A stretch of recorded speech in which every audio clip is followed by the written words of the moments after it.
Aloha, friends. Welcome back to 50 Tastes of Gray, where I try to serve up a delectable dish of tasty banter each and every episode. I'm your host, Matthew Gray, and boy, do we have a treat for you today. But first, let me take you back to a moment when I was feeling a bit down in the dumps, kind of lost in that post-pandemic blues that I think has captured everyone's attention.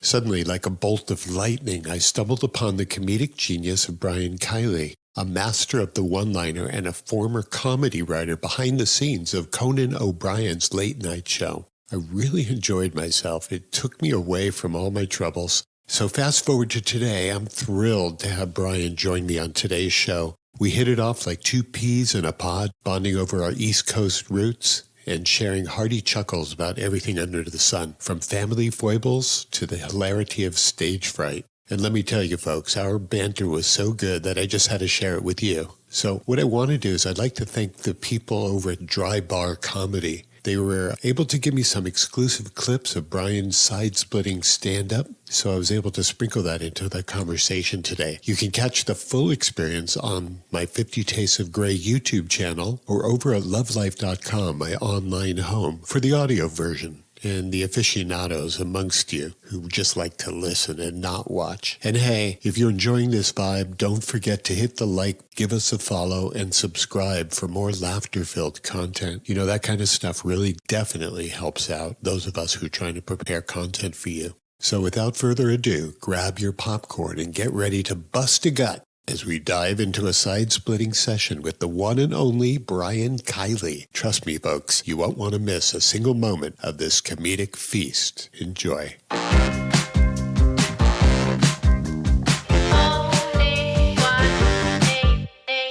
Welcome aboard, my friend. It's so nice to meet you face to face. Yes, you too. And I see that we're in the kitchen studio over in the... My wife's an amazing woman. She knows a lot about wine. Like, she knows which wine goes with which breakfast cereal. Very impressive. That's the way I would have it no other way. Since you're in the kitchen, I might as well start the show by asking you, what have you eaten today? Oh, seriously? Okay. So a bowl of cereal, and I can only have decaf because I get migraines. So I had a bowl of cereal, a cup of decaf, and then I did some writing. And then before I exercised, I had some oatmeal. I've been in a bad habit of having like peanut butter on English muffin every day. So I'm trying to kind of veer away from that a little bit. So I live in LA now. I like LA. It's a strange place. On Halloween, I frightened all my neighbors. I dressed up as gluten.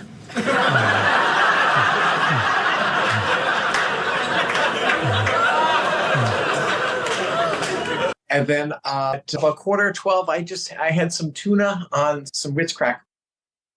So what makes you think that there's a connection between caffeine and migraines?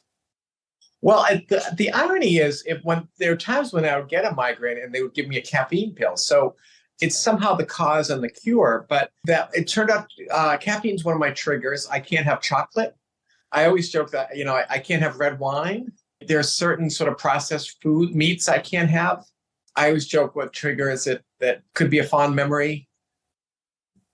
And it doesn't take much, but I'm aware of my triggers now, and I'm pretty good. And also, if I sense one coming on, I'll take half a pill, and that usually keeps it in check. If I miss my window and it's a full-blown migraine, then it's over, and it's like the day's ruined. But I've been pretty good the last few years of knowing when it's coming on and taking preventative measures.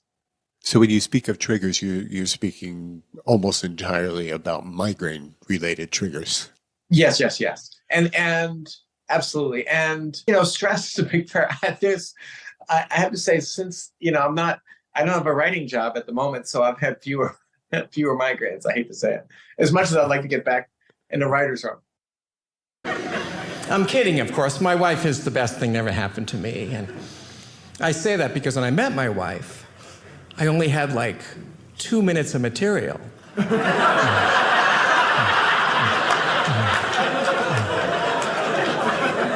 She's really come through for me. Oh, yeah. Well, we would gladly take a few more migraines for a few more bucks. Absolutely. Absolutely. I'll Right. trade that. Yes, yes, yes. Oh, well, the fact that you cannot have chocolate is a bummer. Why isn't it like, lamb's testicles is your biggest trigger? And like, you don't want to eat that because you don't want a Yes. migraine. It has to be something delicious. I know. Yeah, absolutely. It's not saltines. It's not, yeah. Well, So I'm from Boston originally, but I live in Los Angeles now, and things shut down there around March of 2020. So I haven't been to the gym since 1989. I gotta get back out there. what part of the world are you in right now, Brian? Right now I live in Los Angeles. I'm originally from the Boston area, but I live in Los Angeles now. Yeah, and I lived in New York for a bunch of years, but I still feel like I'm a Bostonian at heart in some ways. My wife told me today that my daughter's been shoplifting. So now I have to deal with that. I'm gonna wait until after my birthday.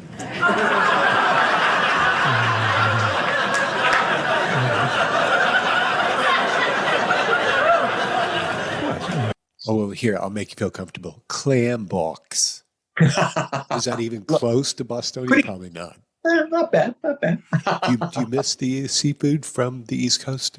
I do. I love a good clam chowder, and I love a lobster roll in the summer. Oh, so delicious.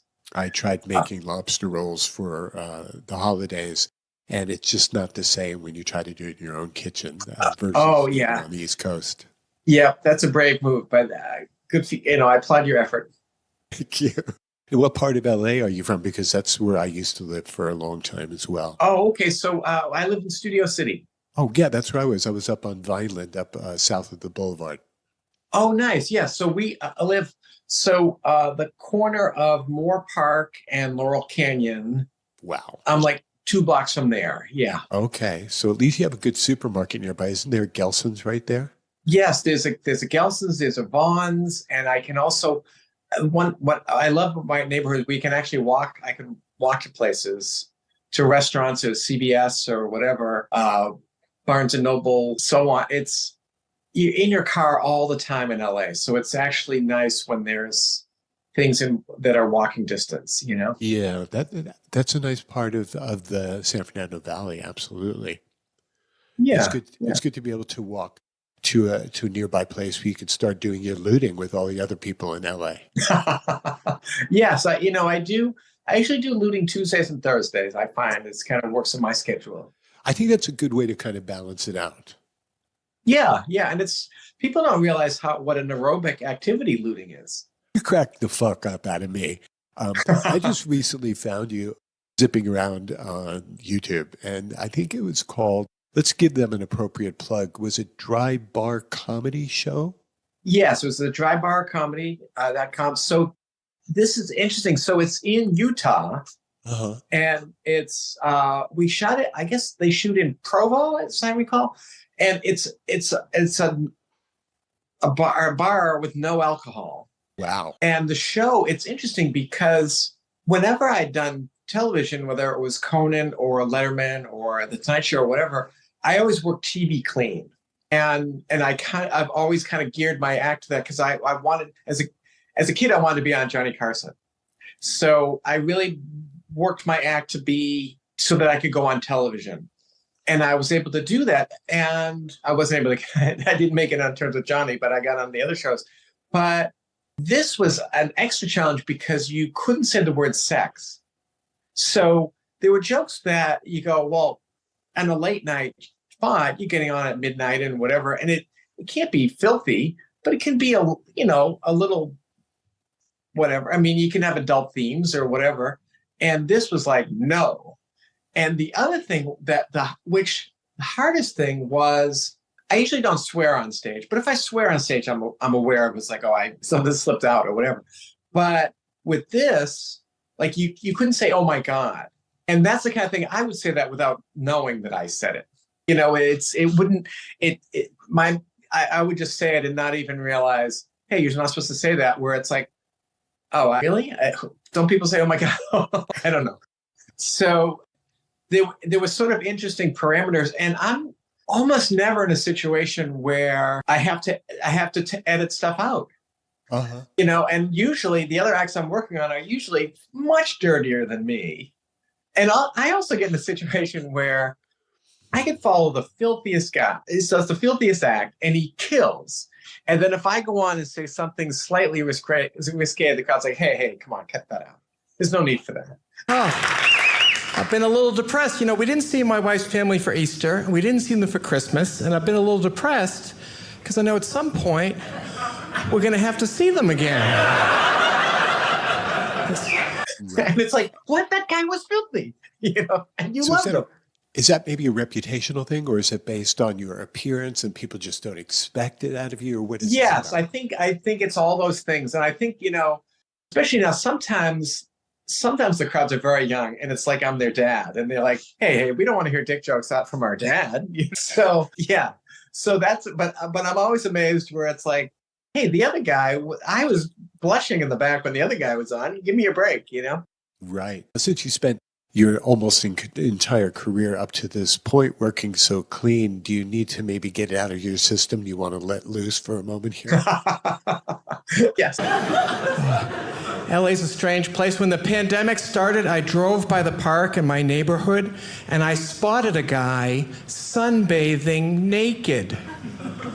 I yelled, hey, buddy, put a mask on.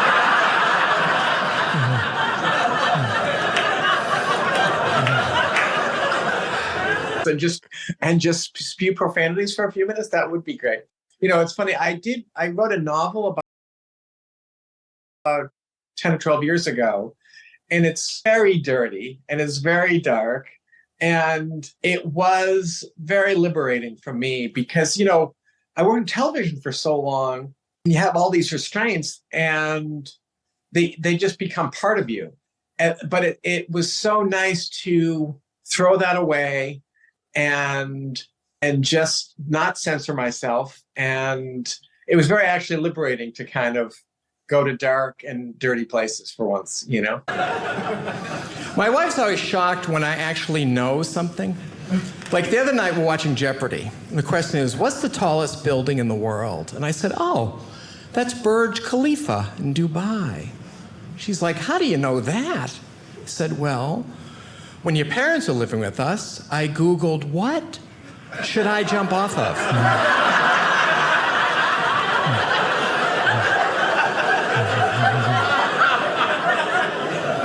And that's what came up. Was that a premeditated effort on your part, or was it? No, what happened was I was taking a class and I thought I wrote a short story.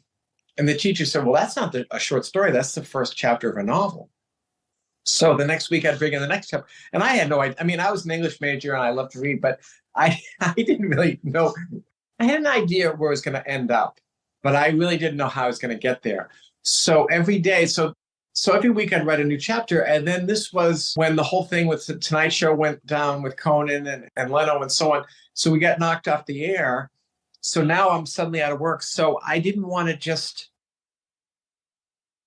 I wanted to kind of use that time and not just sit around the house. So I would get up every day and shower and shave, and I'd go in the other room and I would sit and write for like 3 hours, and I wouldn't know where I was.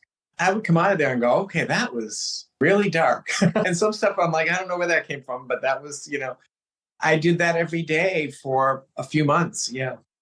Well, what's the name of that book that you wrote, the really dark, nasty one? I want to get a copy.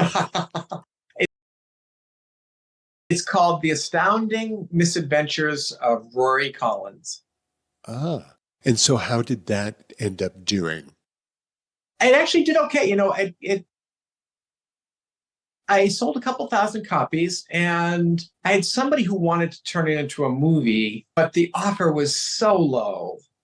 I was like, I was holding out for more. So maybe that was foolish on my part, but at the same time, it was, I don't want to say insulting, but it was kind of like, that's not worth it to give it away if someone else down the road wants to actually make it into something, When I was growing up, the guy across the street from us was actually in the mafia. And he was a very nice guy. He used to pay me $10 every morning just to start his car.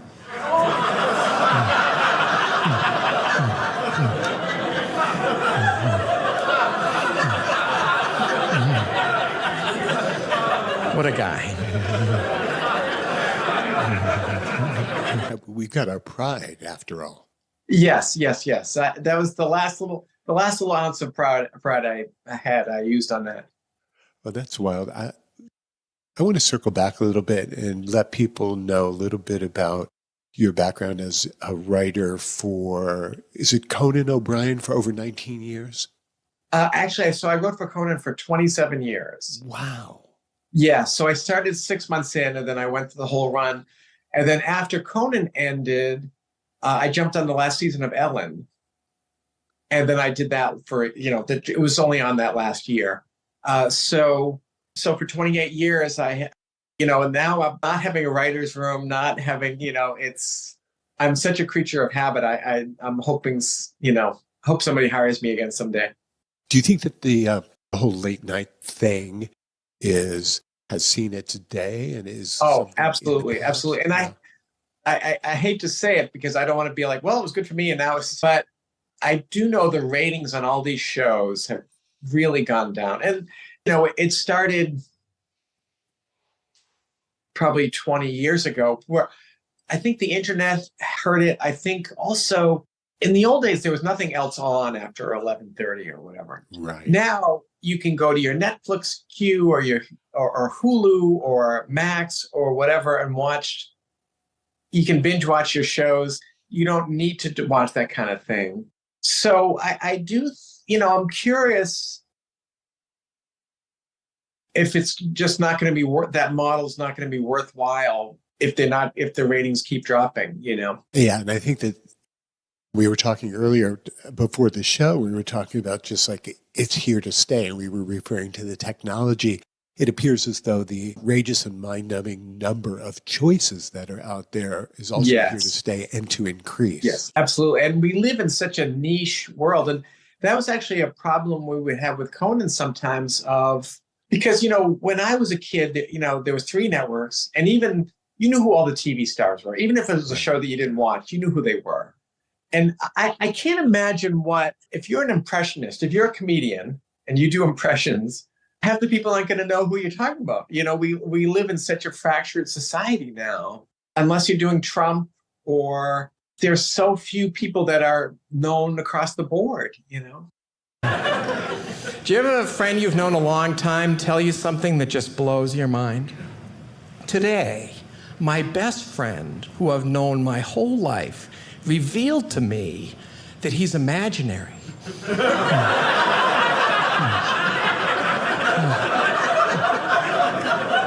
I didn't see that coming.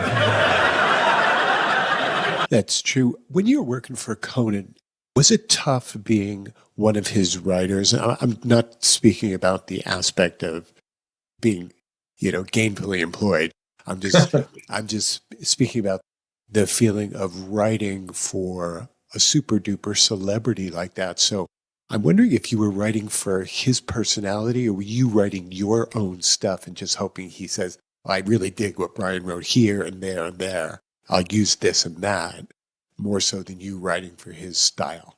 I was back in New England about 5 years ago. I went to one of those corn mazes, one of those giant corn mazes. I couldn't find my way out. I'm wandering around for like 2 hours. Finally, I took off all my clothes. Because if you're naked, security will come.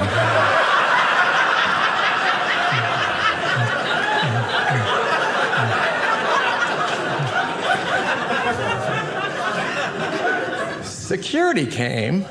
They got lost. They took off all their clothes. We were there for days. Well, you do. I did have to. You do have to, whatever the host is, or it's the same thing on a sit. You have to learn the voice of the person, And the same thing if you were writing for a character in a sitcom or something.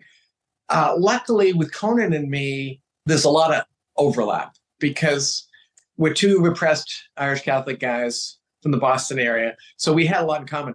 Although I will say this, before I started, I loved a good wordplay joke. And he doesn't like those. So there was a joke one time when I was first there. There was a story about some woman had a baby on the subway and they wrapped the baby in the Sunday New York Times. And I said a joke, coincidentally, it was the C-section. And I thought it was a clever little joke. No, he crossed it up. That was corny. That was whatever. And I was kind of shocked where jokes like that I thought were clever, he found corny. So I used to do a lot of wordplay in my act 30 years. I had to really cut that stuff out because that was something he didn't like, Oh, that's so funny. He's so corny that you think that a corny gig or corny. Yes, it's funny because, and he would contradict himself in the sense that every once in a while would have one that was so corny, he would actually do it to kind of make fun of it. Do you know what I mean? Right. So there was that sort of irony. But you do, it's funny. We had a writer who, that's the other thing about when you work on these shows, you've got to tailor what you're writing to what the boss likes. And it's the same on Ellen. It's the same on all those shows. And we had a guy who would write very funny stuff. And Conan would say, that's a funny bit, but let's have it like this. And he'd be like, nope, it's like this. It's like, well, that's not how it works. It's not your show. It's his show. And he wants it that way. And luckily, I will say 90% of the time he was right. He'd tweak something and he would make it better. And there were sometimes he would have a joke that was pretty good and he would make an adjustment. And it was like, oh, you know what? That's a good joke now that he tweaked it. Every once in a while, it was like, oh, I liked it better before, Yeah. But that is a thing of, I'm sure it's the same thing on a sitcom, whether it's the showrunner or whatever, you've got to adjust to them. They don't adjust to you. You have to just adjust to them. Bought a box of animal crackers. It said, do not eat if seal is broken.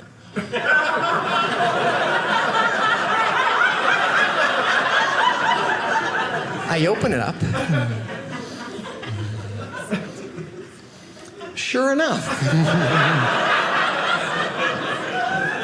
The giraffe was fine.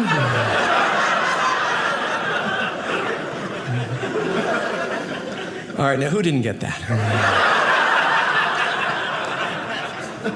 Right. Brian, correct me if I'm wrong, but it appears as though, folks of a certain age, let's say you and I, we're familiar with a lot of well-known comedians who were late-night hosts, not necessarily comedians working the circuit. I can't really think of a lot of those guys except for Leno, who worked the circuit, did stand-up throughout the year. Can you? I think Fallon did some stand-up before he got on SNL, although I never got to see him. And I think he did a lot of, as you would, no surprise, he's so talented musically. I think he did a lot of that kind of thing. Yeah. Although I never got to see him do stand-up. David Letterman did in the old days. We would see him go on The Tonight Show as a stand-up and so on. But I've never got to see him in a club or anything like that. Right. Everyone's shtick and bits were kind of made for the 6-minute segment on talk shows, not going out on the road and doing it. Yes, I think so. Yeah. And I know that he had worked in the Comedy Store and all those places back in the old days, but that was, before my time. But Jay is still out there and he's out there a machine, he burns his face and then he's back on stage a couple of days. It's really unbelievable, Yeah, he's a beast.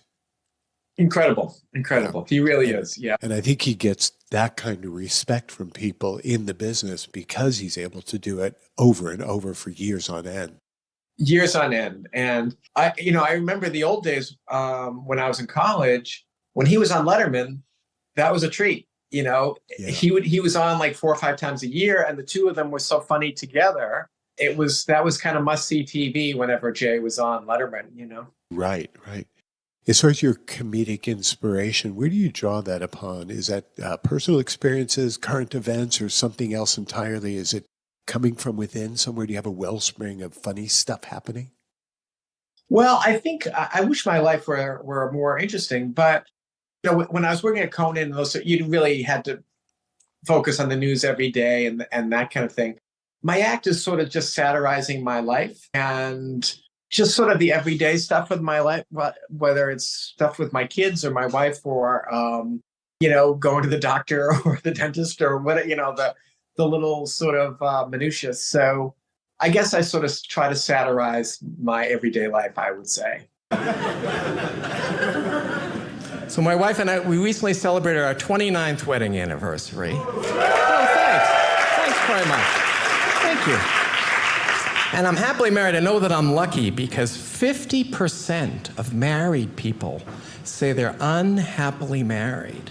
This is according to a poll I took earlier today at my house.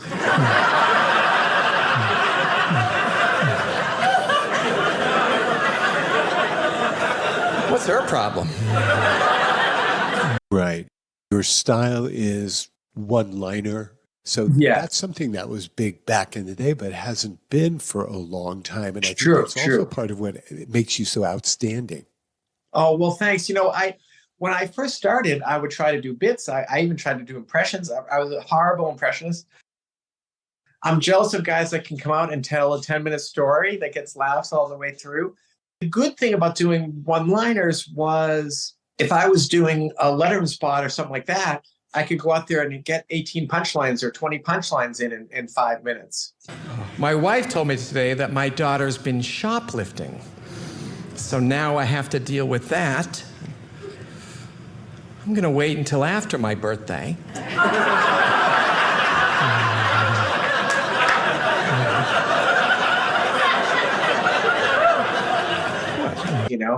The hard thing is if you have to go out and do an hour, you go, I got to do 180 jokes, and do people want to sit through 180 jokes, That makes it that much harder. When I did a Comedy Central special in 2006, they had a teleprompter. So I put on my bullet points. I had 97 jokes. And they said, well, that's a record. Yeah, I bet. But, that is a thing of, it wasn't a conscious thing. I would write jokes as a kid and I loved jokes. If I could go out there and tell stories or do impressions or do these other things, I would. It's almost, it's like, well, I don't know how to do that. So you just have to do what you do, Teenagers are the worst. The other day, my little girl talked back to my wife. My wife told her to do something. She said, no, I don't want to. I had to pull her aside and say, listen, you got to teach me how to do that.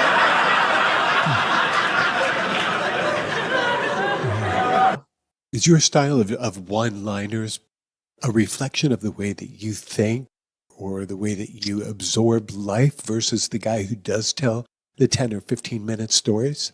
Yes, I probably, yeah. I mean, I think I've always I guess I think in these little bursts as opposed to, one of the things that amazed me when I started at Conan, he would go on these giant riffs and build things and keep going and be funny for 5 minutes all the way through off the cuff. And I was like, what is this, And he would kind of create these images and kind of keep going. And whereas I would just kind of jump in with a joke and then jump back out. Right. When you have something that's happening in your world, do you think to yourself, this will make a great joke? And you're able to somehow reduce this experience that was maybe 2 hours long down to 25 seconds? Oh, yeah. There's definitely things that I'll see, and even some things where I'll see and think, I don't know what the joke is yet, but that is a good area. And there's something there that I can play with and satirize and whatever, But yeah, we actually, it's funny because mostly on the show I worked on the monologue, but there were times we would write sketches and work on other things. And there was going to do an LA version of that zombie show, The Walking Dead. They were going to have a LA version of it. So we had this bit where we had people get the zombie makeup on and they're rollerblading and they're selling oranges by the side of the road, doing all these things. And it got cut down to a 2-second thing of a zombie in traffic in his car, just banging his head against the steering wheel. And it was like, oh my God, we shot for 8 hours. Those people took 2 hours to put the makeup on. And that was the only clip that they took. And they took all the LA out of that clip. Yep, except for the traffic. So it was just like, okay, that was it, I saw someone hitchhiking the other day. Hitchhiking. It's so dangerous. I came this close to pulling over and murdering him myself just to teach him a lesson.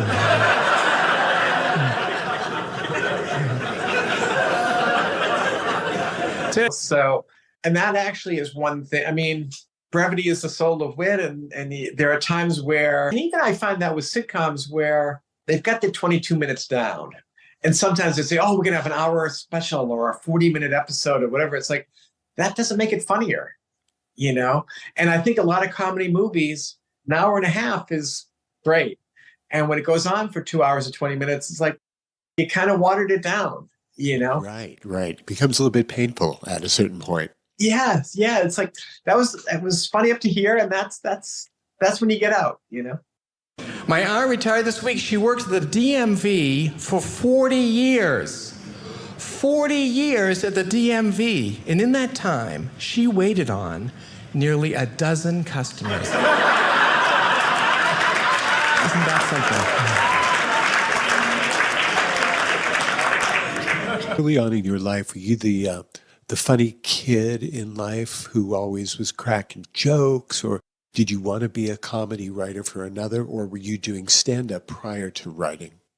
I was doing stand-up prior to writing, but yeah, as a kid, the highlight of my day was if I got a laugh and made the class laugh, and I was pretty good at being able to make the teacher laugh also, which was key, you know. But that was the highlight of the day for me. You know, my younger brother went to Harvard, and he was the smart one. And I'm sure the highlight for him was knowing the answer that no one else knew or whatever. But for me, it was getting the big laugh in class, you know. Beyond the embarrassment that us regular mere mortals feel from time to time, what is it like as a comedian if you're bombing? If for whatever reason jokes aren't landing, people aren't laughing, how uncomfortable is that feeling, and how do you get over that? Oh yeah, I mean it really is that thing. If you fail, you're really publicly humiliated, you know. And there's a couple different scenarios, because sometimes what happens is you get booked somewhere where it's like an office Christmas party, and they don't want a comedian. They're mingling, they're having their drinks, they're having a great time, and they go, okay, we're going to bring out a comedian, where they're like, boo, we don't want that. Do you know what I mean? Right. So there are those situations where you go on, there's a din of noise, no one's paying attention, and you bomb. And that's, obviously it's terrible. But those situations, I'm kind of like, well, the situation was terrible more than, those situations, I think, I don't know that Jerry Seinfeld would do well in this situation, because if they're not listening, you might as well be at a bus terminal or something.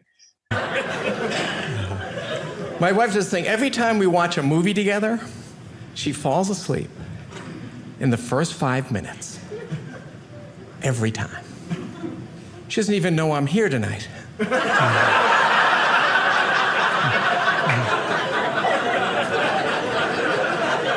She thinks the two of us are watching The Shawshank Redemption.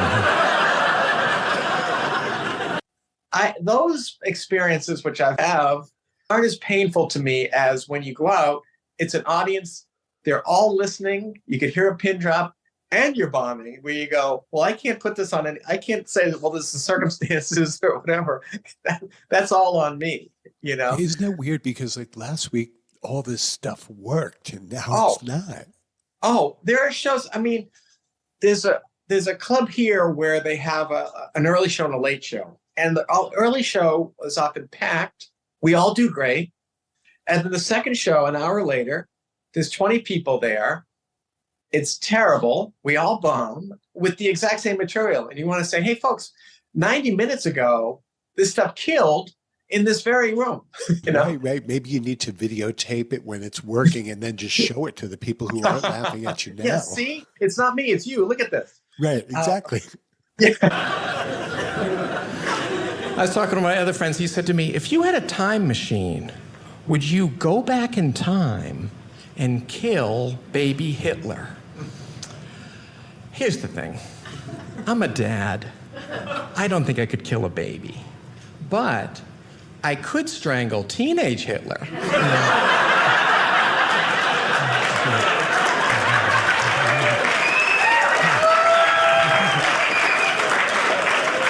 What a way to ingratiate yourself with the audience. Right? Sure. But that is the thing of you do a joke the first show, it gets a round of applause. You do it the second show and they stare at you like, why would you say something like that? And you're like, well, because the other crowd applauded. I don't know what to tell you, you know? So it's really, there's no way to really know which way the wind blows when it comes to it's comedy. You know,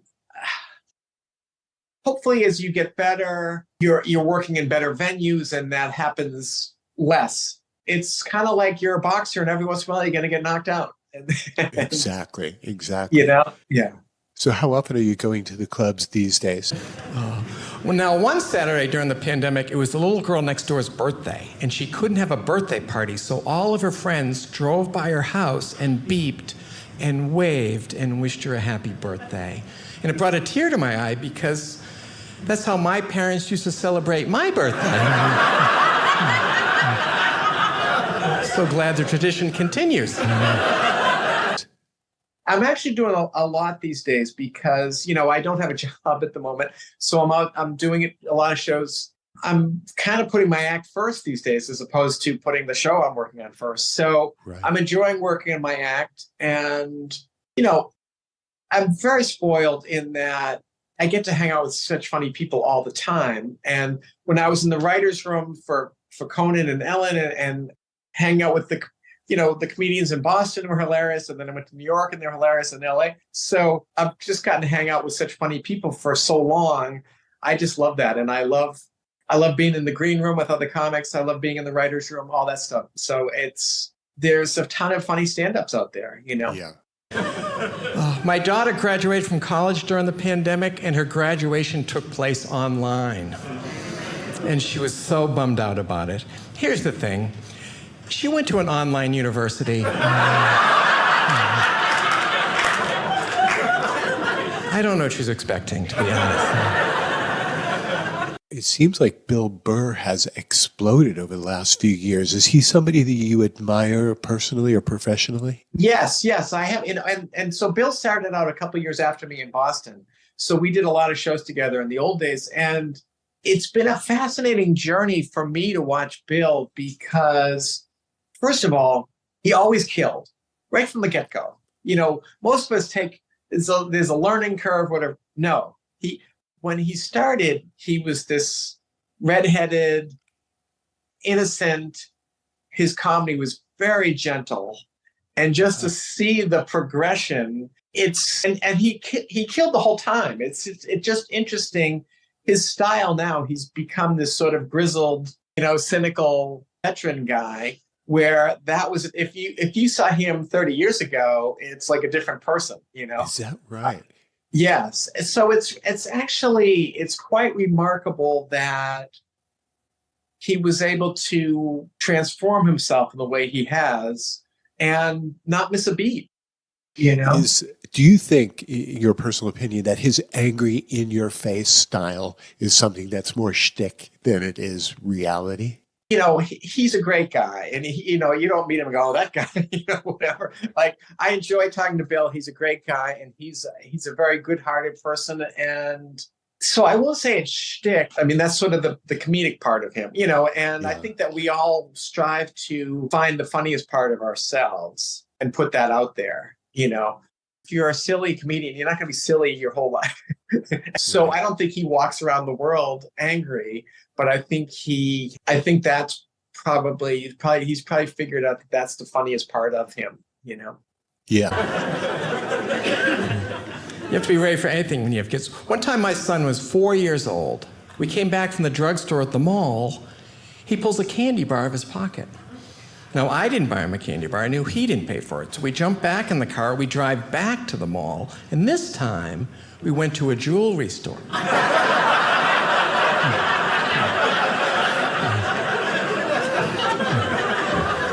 You gotta strike while the iron's hot. That's what I say. Yeah, I think he's pretty good. And so I'm just wondering if there's a reason why female comedians never really hit it. Is it a cultural thing? Is it a gender thing? Or can you explain that at all? When I was a kid, I knew of Toady Fields, but I don't remember ever seeing her. I would see Joan Rivers. And, you know, when I was 9 and 10 years old, I didn't know who she was talking about. if she's talking about Elizabeth Taylor or Richard Burton or whoever she's doing jokes with, I didn't know who those people were. You know what I mean? And I remember Phyllis Diller, and I remember thinking Phyllis Diller was funny.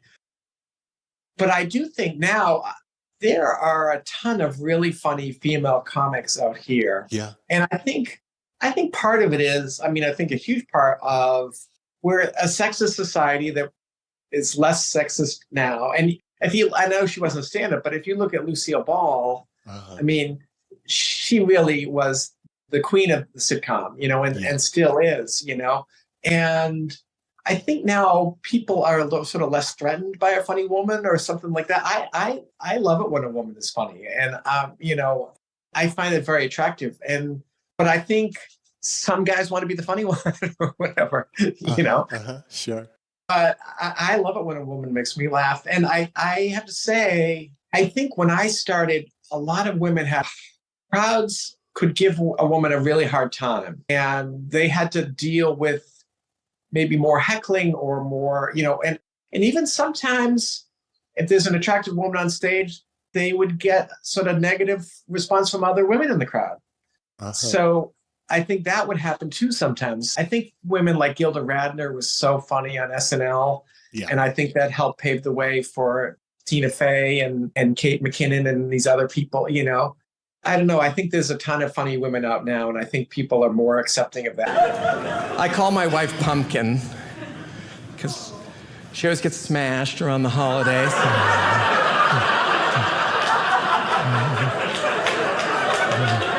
And not like it. Yeah. How much of your commentary on life is really designed to spark thought about social issues or relationships or things like that, or is it just all different types of styles? I know some comics have sort of an agenda in a way.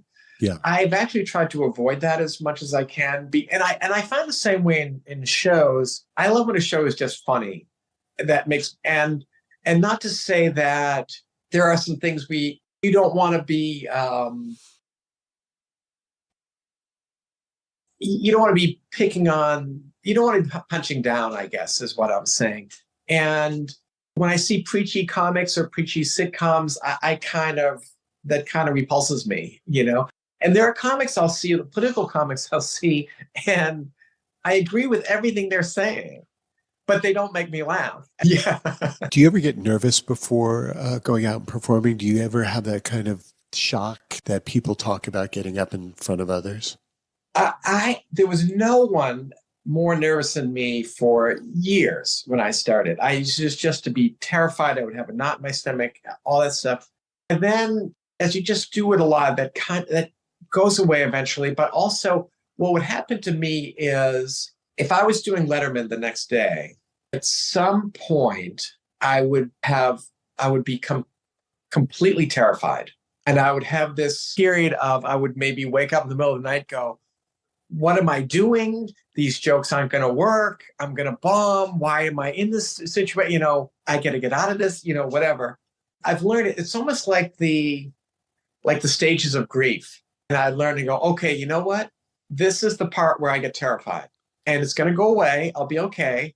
But this is just part of the process. And it would happen every time. And it might happen the night before. It might happen in the car on the way over. But at some point, would be completely terrified and think, "What am I doing? Why I'm going to bomb on television? This is going to be terrible." I learned that was just one of the steps, and then I just go, "Okay, this is the part. In a few minutes, I'll be fine. This is just one of the phases." But I still miss the way things were before the pandemic, right? When things were normal. I was back in Boston a couple years ago. I visited my childhood home. And I knocked on the door and I said, "Excuse me, I used to live here. Can I look around?" And reluctantly, my parents let me in.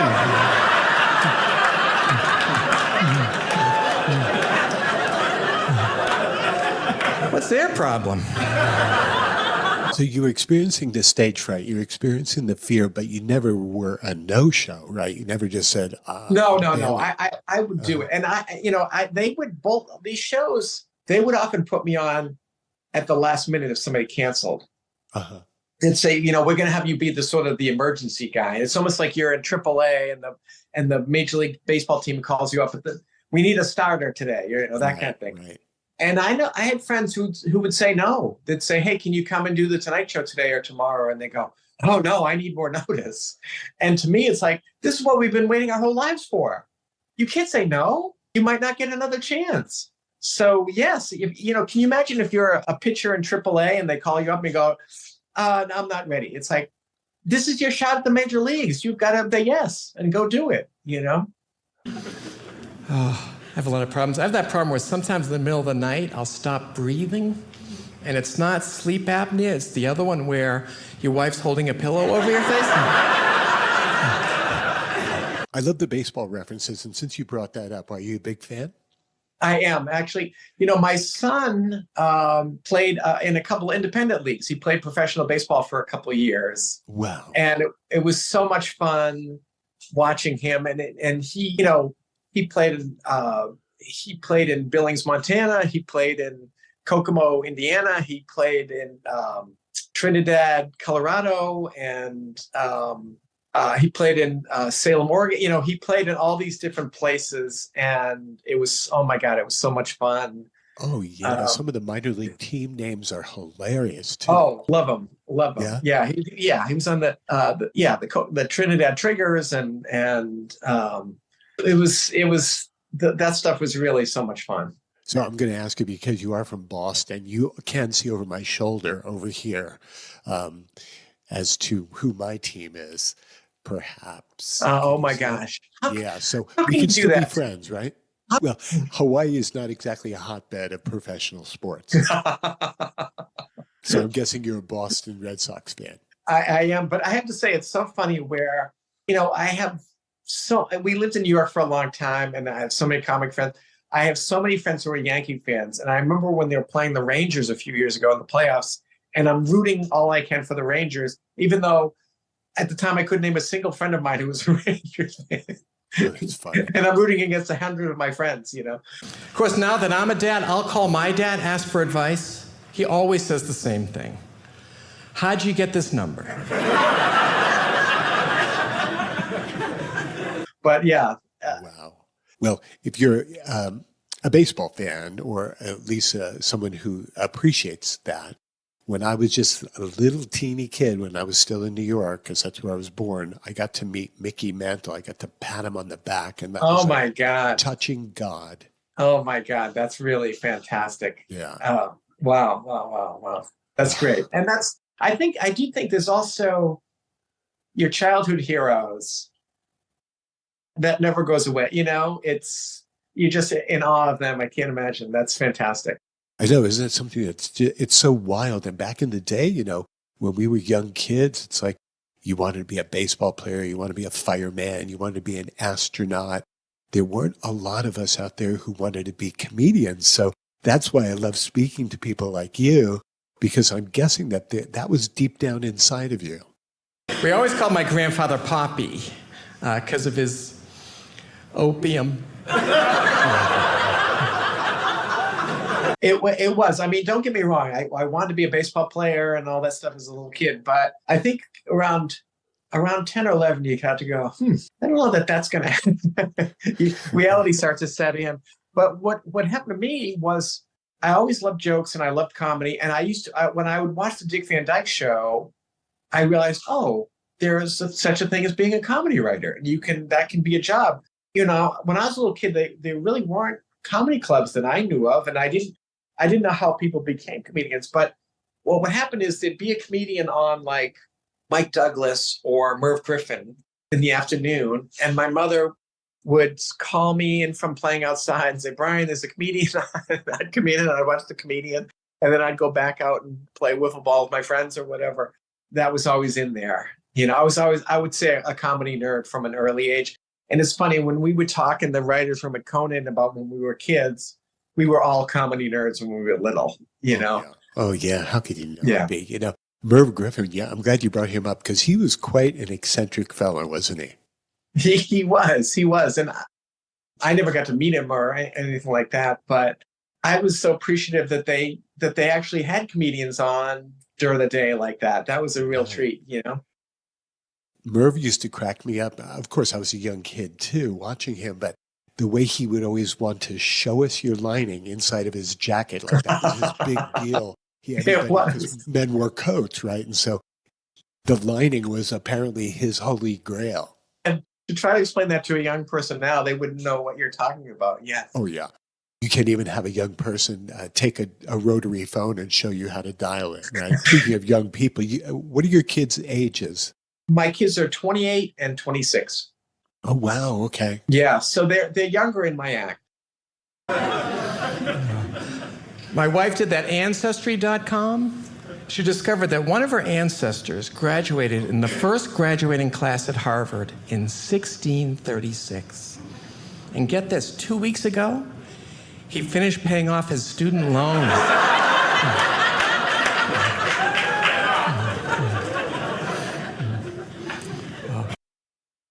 It's funnier with their teenagers, but my son is in law school now, and my daughter works in New York. Yeah. Wow. Do you get a lot of material from them now? Oh, yeah. Their world? Oh, yeah. Absolutely. And my favorite time of my life was when my kids were little, and it was so much fun doing all that stuff. And also making your kids laugh is the greatest thing in the world. Oh, I bet. Do you have any advice for aspiring comics? What advice might you give somebody who is thinking about doing that and asked you for a little bit of like points or tips? My wife is a psychology major in college, so she's constantly psychoanalyzing me. When I wanted to fire the pool boy, she said, "You feel threatened by young virile males because you're getting older and you're coping with your own mortality." And my argument was, we don't have a pool.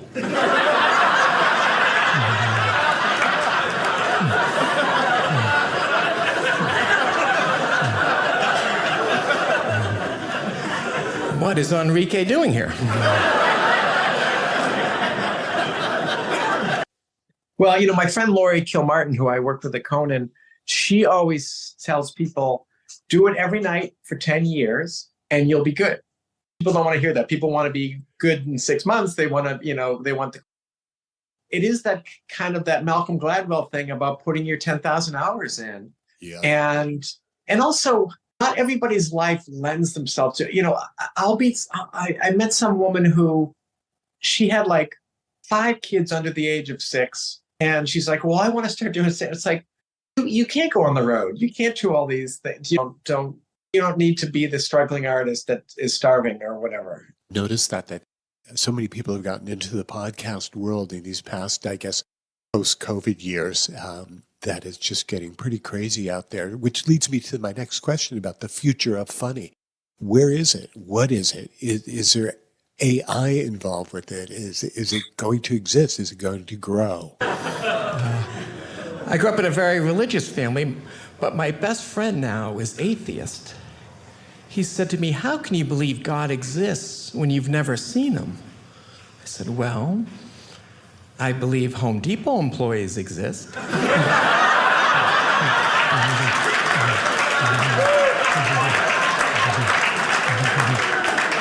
I hope AI doesn't get involved. That kind of scares me. But I think the trend that it's going is, I think there's less appealing to a general audience and more to people seem to be kind of finding their demographic. And I think the downside is there's sometimes when I'd see a comedian and they come on, like everyone knows who they are. And I'm like, I never heard of this guy. You know what I mean? And I'm not part of the club, so I don't know what's happening here. I do think it's nice in the terms of a lot of different voices can be heard.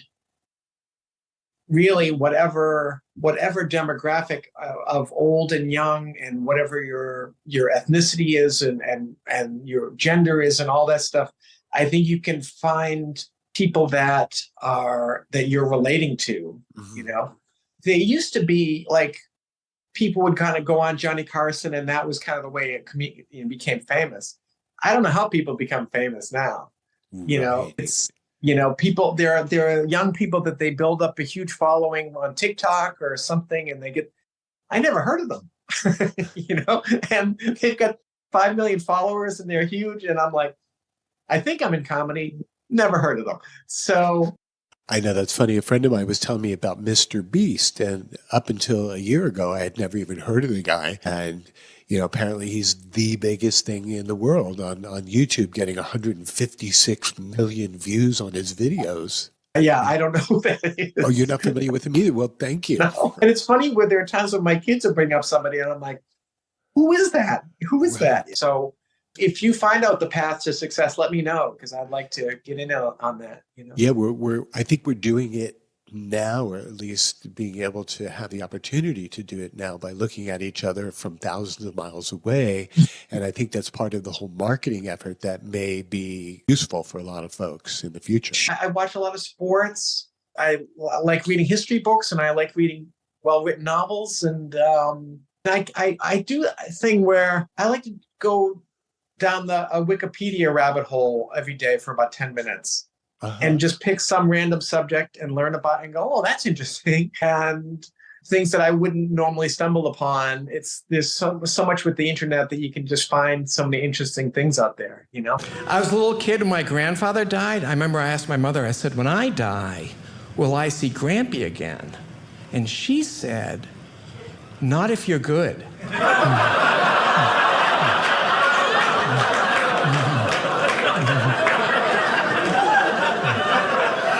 And even, on Instagram, these reels pop up. I get these baby elephant videos that pop up on Instagram. I didn't even know I liked baby elephant videos, but apparently the algorithm figured out that I do. I see them every day. They're hilarious and cute. It's like, well, I don't know how you knew that, but you got me, Well, the great algorithm found your desire. It did. Oh, that's the rest of us get kitty cat videos, right? Oh, there you go. All right. Whatever it is, the little elephants, I'm hooked. Oh, that's so funny. That is so funny. Can you tell us a little bit about how people can follow you and start to watch you? And Sure. Well, it's funny. So I'm on Twitter or X or whatever it is now, and I've moved over to Threads, but I still have to do Twitter because most of my followers are on Twitter, and I have such a small following on Threads. So I'm at Kylie Noodles on Twitter, and then it's Kylie Brian Comic on Instagram, and then also my website. You can just go to briankylie.com. Oh, that's fantastic. So you've got a good following, and you have a few different sites that people can look at and kind of follow you right now. Yeah, I do. I like to tweet a joke every day. It's a good discipline for me to sit in the morning. And I always try to write 5 jokes the first thing, and I'll tweet one of those. And then on Instagram, I'm trying to create the illusion that things are going well. So I'll put stuff on that of my career, and maybe once a week or so. Is a written joke somehow lost in translation versus a joke that you tell to someone face to face? Well, it depends on the joke. And there's some jokes. That's what's interesting to me about Twitter is you can have a joke that kills on Twitter and it gets thousands of people like it, and then on stage it lays flat. And vice versa. And then sometimes there's a joke that works on both. So it's so sort of specific to that thing. But there are some jokes that are better as a written joke. And but you see it in print and it's funny, but it's not funny verbally for some reason, or it's too much of a thinker or something, Yeah. And there's some jokes it needs the inflection, it needs the facial expression, it needs the timing and all that, Right. And that's something that you specialize in, definitely. Oh, well, thanks. It's years of, you do learn a lot from bombing. Brian, how do you feel for 2024? Are you optimistic, or do you think stuff's going to just keep spinning out of control? This is a tough time right now, isn't it?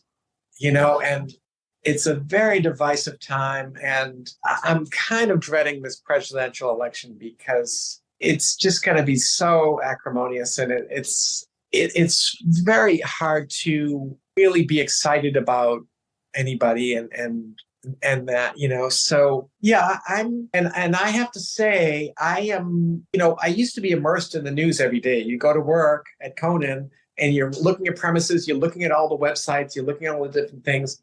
Now that I'm not doing that, I really stay away from the news because I don't want to be, it's almost like I got too much and I need a little break from it, But no, I will say this, there's a lot of sort of millennial bashing or Gen Z bashing or whatever. And when I talk to my kids and their friends and whatever, I'm really impressed with so many young people. I am optimistic in terms of what they're going to do with the world. Mm-hmm. I'm not optimistic about these two elderly guys running for president in 2024. Yeah, that's not the buffet you want to belly up to, for sure. Yes, absolutely. No, it's after watching Oppenheimer last night, I was in need of a little bit of optimism. So, it's just a difficult world right now. Oh my God, it really is. It really is. But I think when we get through this, and I think things will get better eventually again, Oh, fantastic. Well, good news. Brian Kiley, it's been just such an amazing experience to sit down and spend time. Thank you for your generosity in making time to be here. Well, it's been so much fun talking to you. This is, I love, I love this stuff. So. Well, you're good at it. Have a great rest of 24. We'll be in touch and we'll stay plugged in. Continued success. Yes. We'll keep in touch. I hope to talk to you soon. Oh, that was great. Thank you so much. That was a lot of fun. It was really fun. And that went by so fast. I don't even know how long we were talking, but I love talking comedy and they're fun to talk to. And it's just, that was great. It's really great. It was just so serendipitous to have found you when I was just kind of doing the YouTube thing. The way that you go down the Wikipedia, sometimes I'll just do the YouTube and I'll get away from the algorithm and I won't log in and I'll just see what it brings me. And then there you were. And it was a good thumbnail. I think it was entitled something like The Best One-Liners or something. I said, I got to watch this because I remember Rodney and I loved Rodney. And Henny Youngman, and those were the guys who I guess we grew up with, right? So I was thinking, if this guy can bring me a couple of laughs, I'm totally in the mood. I'm ready for it. Good. I'm glad the algorithm or the thing did it, whatever, the universe did it, whatever. And I know, and I think as soon as we say aloha today, I'm going to start seeing Baby Elephant. Well, you're welcome. Take care, my friend. We will be in touch. All right, Matthew, thank you so much. That was so much fun. Thanks, Brian. Okay. Bye. You guys have been so much fun. Thank you so much. I appreciate it.